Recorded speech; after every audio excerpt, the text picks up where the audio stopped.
नमस्कार, वंदे मातरम। दोस्तों, स्वागत है आप सबका सैनिक पाठशाला में। आज मेरे हाथ में माननीय हाईकोर्ट के कुछ जबरदस्त आदेश हैं दोस्तों। अंतरिम आदेश माननीय हाईकोर्ट ने पास किया है, जो 15 अप्रैल 2024 का आदेश है, जिससे पेंशनर के पेंशन में 10,000 से लेकर के किसी के पेंशन में इससे भी ज्यादा की बढ़ोतरी हो जाएगी। जी हां, माननीय हाईकोर्ट ने तुरंत लागू करने के लिए ऐसा आदेश, अंतरिम आदेश पास कर दिया है। आगे बताऊंगा, डिटेल्स में समझाऊंगा।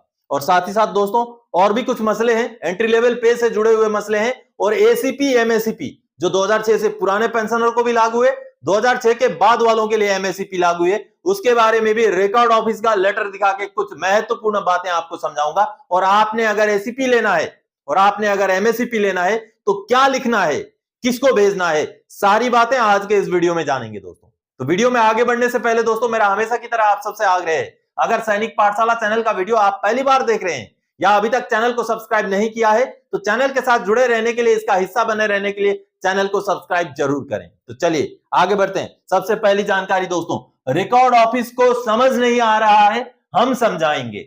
आपको मिलेगा एसीपी और एमएससीपी का फायदा।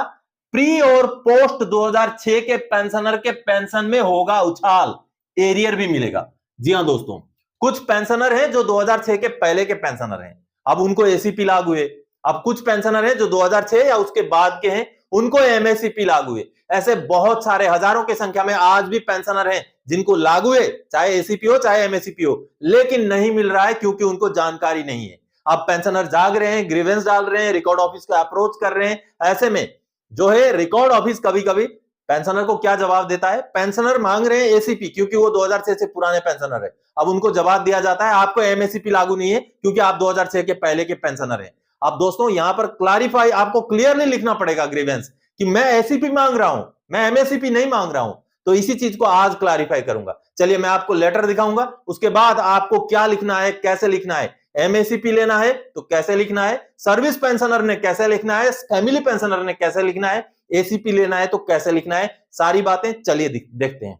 दोस्तों, ये रिकॉर्ड ऑफिस ने एक पेंशनर को जवाब दिया है कि आपको एमएससीपी लागू नहीं है, जबकि पेंशनर 2006 से पुराने रिटायरी हैं, इनको एसीपी लागू था। इन्होंने एसीपी के लिए क्लेम किया था, एसीपी के लिए ग्रीवेंस डाला था, लेकिन इनको रिप्लाई दिया गया है एमएससीपी के हिसाब से। अब आगे मैं आपको पूरा फॉर्मेट दिखाऊंगा दोस्तों। 1 जनवरी 2006 से पुराने पेंशनर थे ये, लेकिन उन्होंने एसीपी मांग किया और रिकॉर्ड ऑफिस ने एमएससीपी का रिप्लाई उनको दे दिया। देखिए यहां पर पूरा क्लियरली लिखा हुआ है, जब उन्होंने ग्रीवेंस डाला तो यहां पर उनको रिप्लाई दिया गया है, you are enrolled in the medical corps on 15 June 1989, यानी कि 15 जून 1989 को आप मेडिकल कोर में भर्ती हुए और 29 अप्रैल 2005 में आप रिटायर हुए। आपकी सर्विस 15 साल 10 महीना थी, तो आपको एमएससीपी लागू नहीं है। देखिए क्लियर लिखा हुआ है कि एमएससीपी जो है 1 जनवरी 2006 से लागू किया गया, इसलिए आपको एमएससीपी लागू नहीं है। लेकिन दोस्तों बता दूं, पेंशनर ने जो ग्रीवेंस डाला था वो डाला था एसीपी को लेके। अब मैं आगे आपको समझाऊंगा, दिखाऊंगा दोस्तों। अब दोस्तों, ये सबसे पहले सर्विस पेंशनर के लिए एमएससीपी का मांग करना है तो कैसे करना है, ये जो आप देख पा रहे हैं यही चीज आपने लिख करके भेजना है। चाहे इसी चीज को आप टाइप करके सीपी ग्राम्स के अंदर डाल दें, चाहे यही जो आपको पेज दिख रहा है इसी का स्क्रीनशॉट लेकर के, इसका प्रिंट निकाल करके भर करके उसी का फोटो खींच करके चाहे सीपी ग्राम्स में डाल दें। आपको प्रिफरेबली सीपी ग्राम्स में ही डालना है, क्योंकि ऊपर ही मैंने लिख दिया है, दिस ग्रीवेंस में please be forwarded to my record office. आपने भरना क्या है, आपका नंबर भरना है, आपका रैंक भरना है, आपका नाम भरना है, आगे आप कब एनरोल हुए थे, भर्ती की तारीख, और कब रिटायर हुए थे, रिटायरमेंट का तारीख, और आपका अभी का पीपीओ नंबर, लेटेस्ट स्पर्श का है तो स्पर्श का पीपीओ नंबर। और अगर आप 8 साल 16 साल या 24 साल के बेस पर आप एमएससीपी की क्लेम कर रहे हैं तो वहां पर आपका लेंथ ऑफ सर्विस यहां भरना है। और अगर आप एक ही रैंक में 8 साल होने की वजह से आप एमएससीपी का क्लेम कर रहे हैं तो आपका जो है कितना साल सर्विस उस रैंक में लिए आपने किया वो यहां भरना है, लेंथ ऑफ सर्विस, और किस रैंक में आपने इतना साल सर्विस किया वो रैंक यहां भरना है। मान लीजिए आपने हवलदारी में 8 साल किया है तो यहां पर 8 साल भरना है और यहां पर हवलदारी भरना है। तो इस तरीके से भरना है, और इसको जो है दोस्तों सब कुछ लिखा हुआ है, इसी चीज को आपने सीपी ग्राम्स में ग्रीवेंस के तौर पर डाल देना है। अब ये तो रहा एमएससीपी सर्विस पेंशनर के लिए। आगे मैं दिखाता हूं एमएससीपी फैमिली पेंशनर के लिए। ये रहा,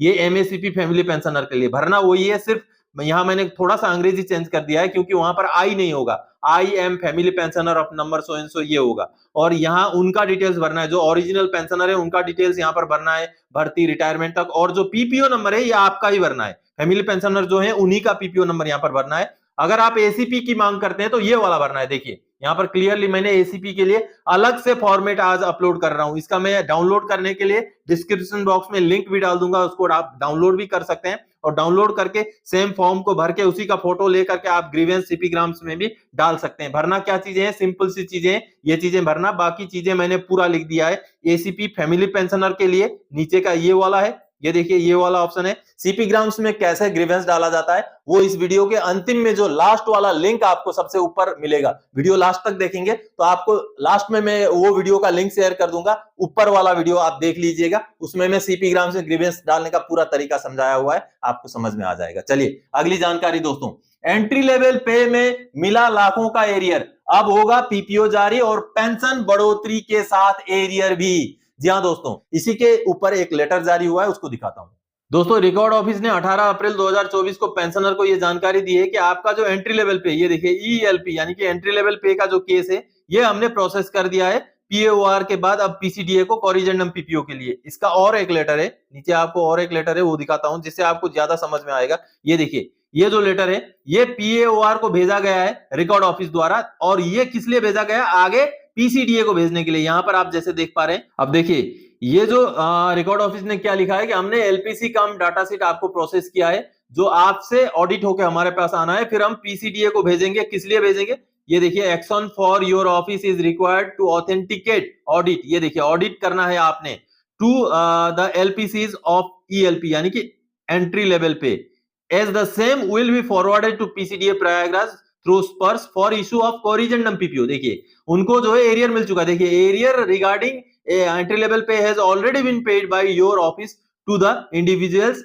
अकाउंट थ्रू एनईएफटी, यानी कि एंट्री लेवल पे का जो एरियर है वो भुगतान हो चुका है। अब ये जो मसला है, ये जो लेटर चल रहा है, ये कोरिजेंडम पीपीओ जारी करने के लिए यानी कि पेंशन में बढ़ोतरी के लिए, क्योंकि एंट्री लेवल पे से दोस्तों एरियर भी मिलता है और कुछ पेंशनर का पेंशन में भी बढ़ोतरी होनी है। तो ये वो वाला केस है दोस्तों, जो पेंशनर 2016 के बाद रिटायर हुए हैं, ज्यादातर उन पेंशनर का एरियर के साथ साथ, एंट्री लेवल पे का एरियर के साथ साथ पीसीडीए से कोरिजेंडम पीपीओ भी जारी होगा, पेंशन में भी बढ़ोतरी होगी एंट्री लेवल पे की वजह से, और उसका भी एरियर मिलेगा दोस्तों, पेंशन आने के बाद का भी एरियर। तो आप भी अगर उसी कैटेगरी में है तो जरूर अप्लाई कीजिए, जरूर ग्रीवेंस डालिए अपने रिकॉर्ड ऑफिस को। चलिए अगली जानकारी, महत्वपूर्ण जानकारी, खुशखबरी, हाई कोर्ट का सरकार को तगड़ा झटका, तुरंत जोड़ो पेंशन में ये अमाउंट, सिपाही से honorary captain, all officers, all government employees, all government pensioners को होगा फायदा। जी हां दोस्तों, ये जो मसला है ये सिर्फ आपको मुझे नहीं,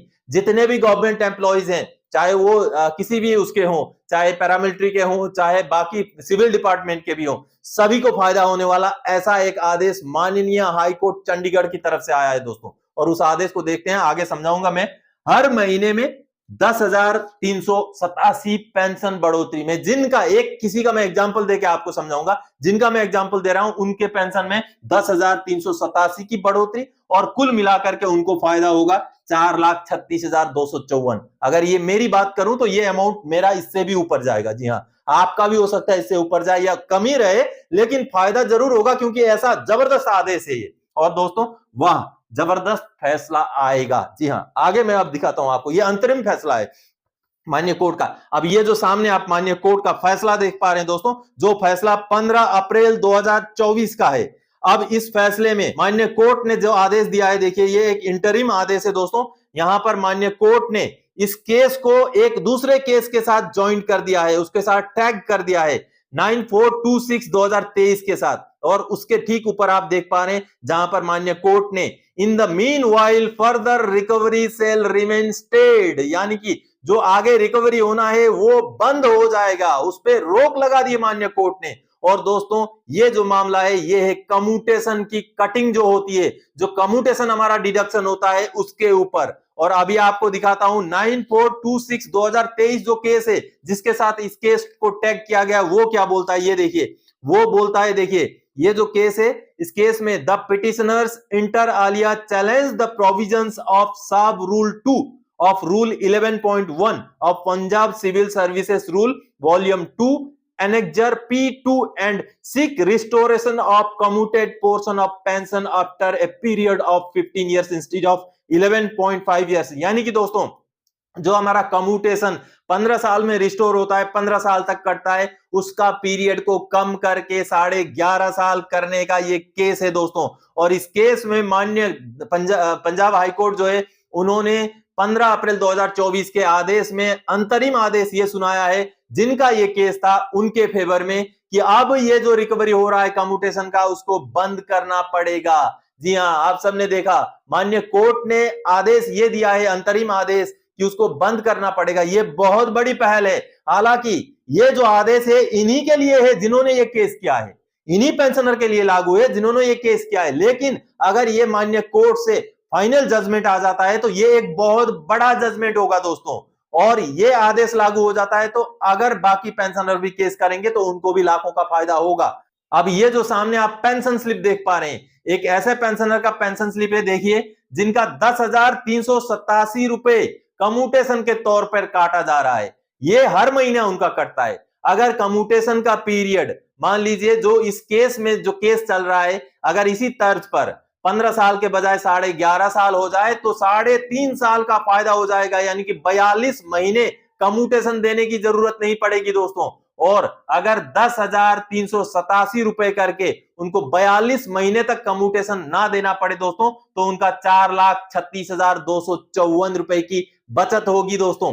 तो इसी तरीके से जो भी पेंशनर जिनका भी 10 साल, 11 साल, 12 साल कम्यूटेशन करते हुए हो गया, वो अपील डाल सकते हैं, वो माननीय कोर्ट में केस कर सकते हैं। इस केस का रेफरेंस पे कर सकते हैं। अगर आगे आने वाले समय में, अब मेरा दोस्तों लगभग 2 साल हो गया है, 2 साल अभी नहीं हुआ है कम्यूटेशन करते हुए, लेकिन जब मेरा 8 साल 10 साल हो जाएगा, अगर इस केस का फैसला आता है, सबके लिए लागू किया जाता है तो ठीक है, अगर नहीं किया जाता है तो मैं भी इस केस के बेस पर जरूर माननीय हाईकोर्ट में केस करूंगा, क्योंकि ये बहुत बड़ा मसला है। अब आपको बता दूं दोस्तों, हाल ही में पिछले साल जो गुजरात सरकार है, उन्होंने इसके ऊपर डिसीजन लेते हुए गुजरात सरकार ने खुद ही अपने पेंशनर्स और एम्प्लॉइज के लिए जो कम्यूटेशन की समय सीमा थी उसको 15 साल से कम करके 13 साल किया था दोस्तों, 13 साल कर दिया था। जी हां, ये सामने आप आदेश देख पा रहे हैं, गुजरात सरकार का यही आदेश है वो, जिसमें 15 साल से कम्यूटेशन पीरियड को कम करके 13 साल कर दिया गया था। और दोस्तों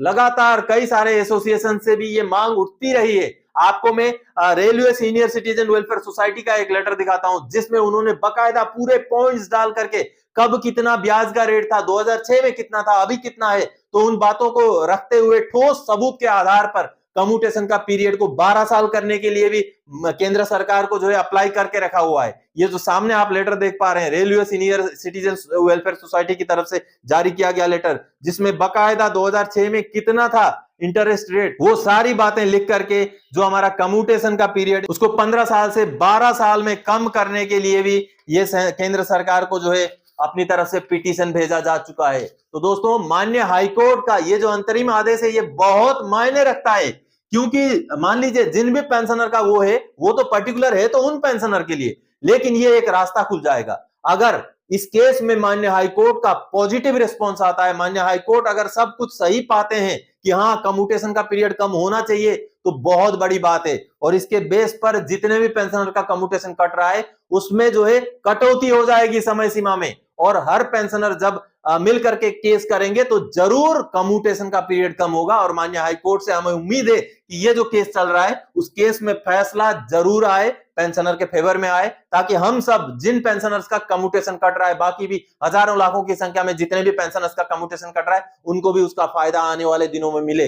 जो भी केंद्र के कर्मचारी हैं उनको भी उसका फायदा आने वाले दिनों में मिले, क्योंकि जो कम्यूटेशन अभी कट रहा है 15 साल तक, वो कहीं ना कहीं जायज नहीं है, ऐसा माननीय कोर्ट के जो है नोटिस में भी लिखा हुआ है दोस्तों। तो दोस्तों आज के इस वीडियो में इन्हीं जानकारियों के साथ आया था। आगे और कोई जानकारी तक आपसे सरोकार रखने वाला विषय लेके मैं फिर से हाजिर हो जाऊंगा। तब तक के लिए जय हिंद दोस्तों।